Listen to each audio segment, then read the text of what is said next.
Our gardens and our landscapes need a lot of attention, but that's not always easy, especially when conserving water is top of mind.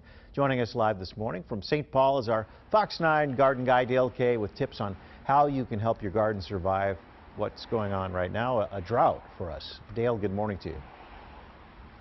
Exactly. Good morning to you. And this summer, I guess, has really proven that water is really a precious resource, especially when it comes to our gardens as well.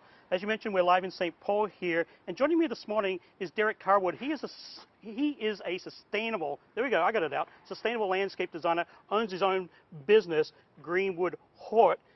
Derek, tell me a little bit about how you design with sustainability, especially water conservation in mind. Yeah, so one of the things that I try to do is definitely keep sustainability at the forefront, right? So I try to do as naturalistic of plantings as possible, using a lot of natives. Natives, when we're in a drought like this, are especially important because they have survived for millions of years in these types of climates, in these types of conditions where, you know, if they run out of water for a little while, they have a deep root system. They're able to, you know, withstand that.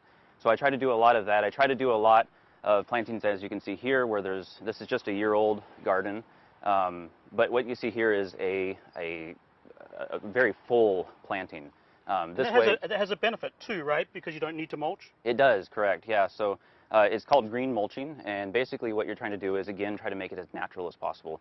There are so many plants that I have selected to plant and put in this place that you don't get the weeds popping up. You don't have to mulch otherwise.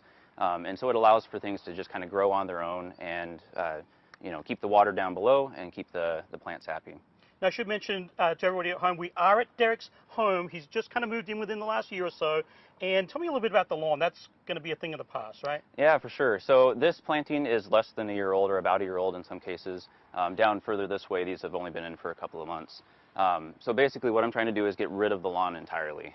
When we have droughts like this, the lawn should be the first to go. You know, lawns are very easy to get back growing green if you want to.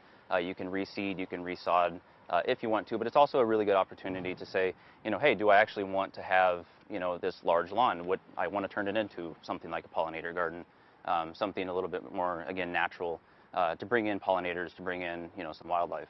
And gray water, tell me a little bit about gray water and how you use it.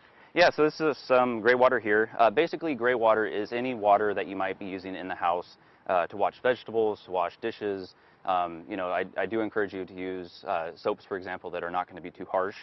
You obviously don't want to be putting any kind of chemicals into your yard, right? But, you know, so this right here was just water from this morning, washing some dishes, for example. You know, you can use that in the yard. Make sure you spread it, you know, widely across the yard. It's also good for, you know, watering your annuals and whatnot. And before we go, I love this little tip here about combining perennials and some annual borage there. Yeah, so what I've done here is these are rudbeckia.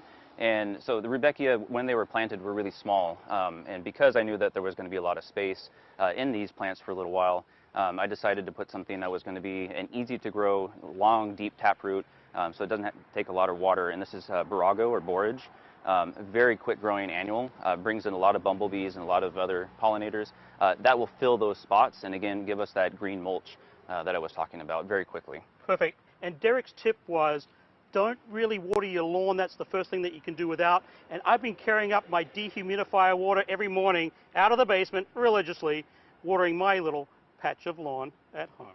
Back to you. Yeah, you have to get creative, certainly with the kind of weather we've had. All right, thank you. Appreciate it, Dale.